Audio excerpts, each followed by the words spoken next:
Hello everyone, this is Meenu Dhankhar and welcome back to my YouTube channel #commerce wise. तो class 12th accountancy की अपनी ये third book है financial statement. तो इसका फर्स्ट चैप्टर कर रहे थे फाइनेंशियल स्टेटमेंट ऑफ कंपनीज। अब इसमें जो थ्योरी क्लास में डिस्कस कर रहे हैं, आज डिस्कस करेंगे statement of profit and loss.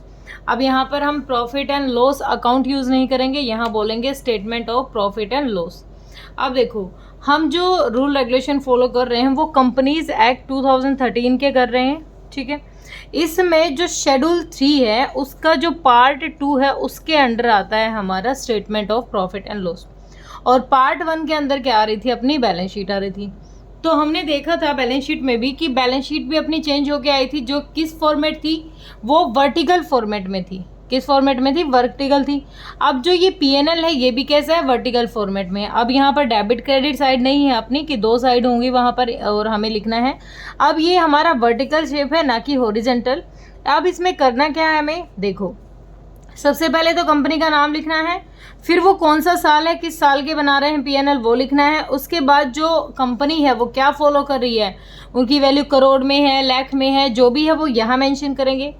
Same balance sheet की तरह 4 कॉलम इसके हैं, जिसमें एक साइड हमारे पर्टिकुलर्स होते हैं, सेकंड नंबर पे हमारे नोट नंबर होंगे। नोट नंबर किसके? नोट्स टू अकाउंट के। जहां पर हम अपना वर्किंग नोट शो करा रहे हैं उसको एक नाम दिया जाएगा, 1 2 3 जो भी है वो इनके सामने लिखेंगे।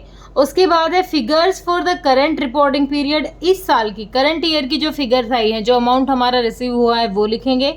और उसके साथ साथ प्रीवियस ईयर का भी जो अमाउंट है वो क्वेश्चन में ही मिल जाएगा हमें, वो भी हमें साथ में लिखना है। क्यों लिख रहे हैं साथ में? क्योंकि हमें कंपेयर करने में ईजी रहेगा। अच्छा बेटा, एक बात सुनो, अगर आप मेरे चैनल पे नए हो और अब तक आपने मेरा चैनल सब्सक्राइब नहीं किया है तो इससे रिक्वेस्ट, प्लीज़ मेरे चैनल को पहले सब्सक्राइब कीजिए और बेल आइकन को भी प्रेस कीजिए, ताकि जितनी भी वीडियो मैं डालती हूँ बिल्कुल अपडेटेड रहती है। ये नहीं है कि आपको पीछे का पढ़ना, बिल्कुल अपडेटेड पढ़ना है और उसकी सारी नोटिफिकेशन आपको मिल जाएगी। अब स्टार्ट करते हैं अपना profit and loss statement, statement of profit and loss. सबसे पहले क्या दिया हमने? Name of the company. Profit and loss statement for the year ended, कौन से साल का है वो लिखेंगे, लाइक 2022, 21 जो भी साल होगा अपना। फर्स्ट कॉलम रहेगा पर्टिकुलर्स, नोट नंबर, यहाँ पर करंट रिपोर्टिंग पीरियड और यहाँ पर प्रीवियस रिपोर्टिंग पीरियड का अमाउंट मेंशन किया जाएगा। 4 कॉलम होंगे। अब इसमें देखो, इसमें जो टोटल अपने हेड होंगे वो टोटल अपने 7 जाएंगे। टोटल कितने जाएंगे? 7 हेड्स होंगे। बिल्कुल अच्छे तरीके से समझना है। इसमें हमें क्या करना है, जो टोटल रिवेन्यू है, टोटल रिवेन्यू मतलब टोटल इनकम और टोटल एक्सपेंस, दोनों यहाँ अलग से निकालने हैं हमें। टोटल इनकम निकालनी है और टोटल एक्सपेंस निकालने हैं। अब जो टोटल इनकम और टोटल एक्सपेंस होंगे, फिर हमें 5th पार्ट में क्या करना है, प्रॉफिट बिफोर टैक्स निकालने के लिए अपने जितनी भी इनकम होती है उसमें से एक्सपेंस को घटा देंगे, वो हमारी इनकम आ जाएगी। जितने भी हमारी इनकम है उसमें से खर्चे निकाल दिए तो जो बच गया हमारा वो क्या आ गया, वो अपना प्रॉफिट आ गया। लेकिन वो कैसा प्रॉफिट आया है? अभी वो प्रॉफिट आया है प्रॉफिट बिफोर टैक्स, ऐसा प्रॉफिट जिस पे अभी टैक्स नहीं लगा है, ठीक है। उसके बाद देखेंगे टैक्स। टैक्स मतलब यहाँ पर कौन से टैक्स की बात कर रहे हैं? यहाँ पर बात कर रहे हैं इनकम टैक्स की, इनकम टैक्स, ठीक है।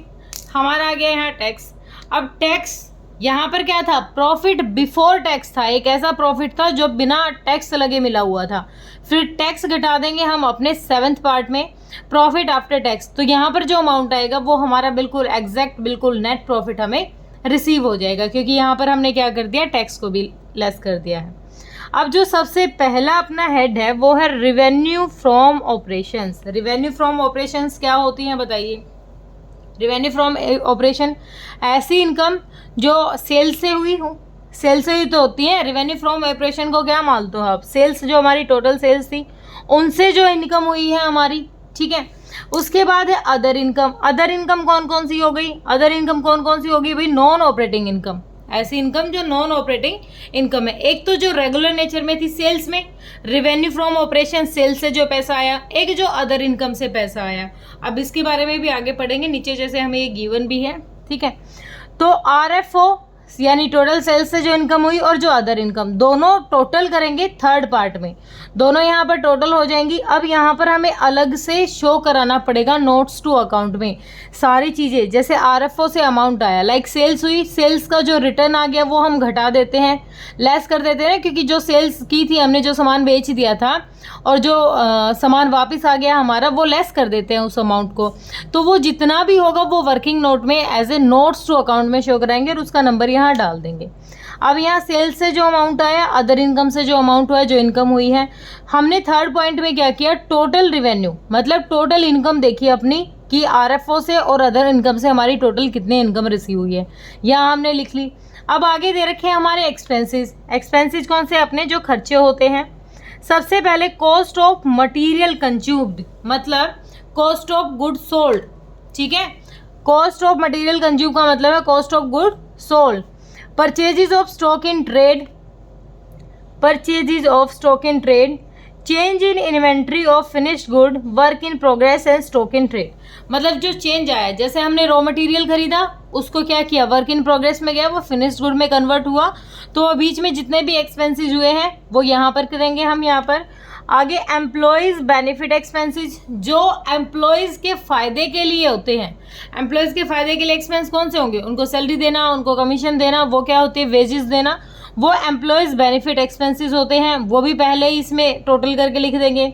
उसके बाद है finance cost, depreciation and amortisation expenses. Depreciation क्या होता है, जब फिक्स्ड एसेट रिड्यूस होती हैं हमारी, जिस अमाउंट से रिड्यूस हो रही है वो होती है डेप्रीशिएशन। और जब फिक्स्ड एसेट में टेंजिबल, ये जो डेप्रीशिएशन लगता है ये टेंजिबल पे लगता है, और अमोर्टाइजेशन होती है इंटेंजिबल, जैसे गुडविल, ठीक है।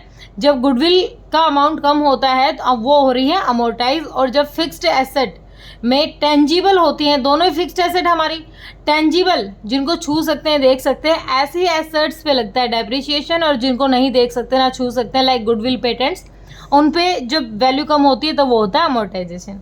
उसके बाद जो बच गए वो सारे हो जाएंगे अदर एक्सपेंसेस। अब यहाँ तक कि जितने भी एक्सपेंस आए हैं इनको हमने कर लिया टोटल। ऊपर हमने इनकम टोटल कर ली थी, अब हम करेंगे एक्सपेंस टोटल। यहाँ हमारी टोटल इनकम हो गई थी, यहाँ हो गए टोटल एक्सपेंस। अब जितनी भी इनकम हुई थी उसमें से एक्सपेंस को घटा देंगे तो हमारे पास क्या आ जाएगा, हमारे पास एक ऐसा प्रॉफिट आ जाएगा जिस पे अभी टैक्स नहीं लगा है। फिर हमने देखा 6 पॉइंट में हमारा इनकम टैक्स कितना है। अब इस जो प्रॉफिट आया था इसमें से इनकम टैक्स को और घटा देंगे, फिर हमारा नेट प्रॉफिट हमारा यहाँ रिसीव हो जाएगा, ठीक है। ये क्या था, ये हमारे statement of profit and loss था। पहले हम बनाते थे कैसा, हॉरिजॉन्टल टी शेप में बनाते थे।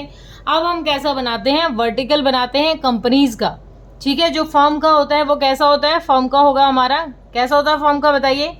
फर्म का जो होगा वो होता है हमारा वर्टिकल और हॉरिजॉन्टल, और जो कंपनीज के बनाते हैं हम वो होते हैं हमारे वर्टिकल शेप के। तो बैलेंस शीट और प्रॉफिट एंड लॉस दोनों की वीडियो आपकी कवर हो चुकी है। किसी बच्चे को डाउट लगे तो आप कमेंट सेक्शन में डाल सकते हो। अभी थोड़ा सा देख लेते हैं notes to account regarding statement of profit and loss. वैसे बताने की जरूरत नहीं है क्योंकि रिवेन्यू फ्रॉम ऑपरेशन बता रखा है। यहाँ पर कह रखा है सबसे पहले revenue from sales of products. अब हमने सेल्स कर दी, उसमें से क्या घटा देंगे, जो रिटर्न हुई सेल्स वो घटा देंगे। उसके बाद revenue from sale of services, उसके बाद other operating revenue such as sale of scrap. ये सारे क्या दे रखे हैं, ये सारे के सारे क्या बता रखी हैं, जो रिवेन्यू फ्रॉम ऑपरेशन है और जो अदर इनकम है हमारी कौन कौन सी हैं। तो ये आप नॉर्मल पढ़ोगे या क्वेश्चन की प्रैक्टिस में करोगे, वहाँ से भी कवर हो जाएगा। ज़्यादा यहाँ पर वीडियो लंबी करने का कोई फ़ायदा नहीं है, ठीक है। किसी का कोई डाउट रहता है तो फिर भी आप कमेंट सेक्शन में डाल सकते हो बेटा। Thank you so much.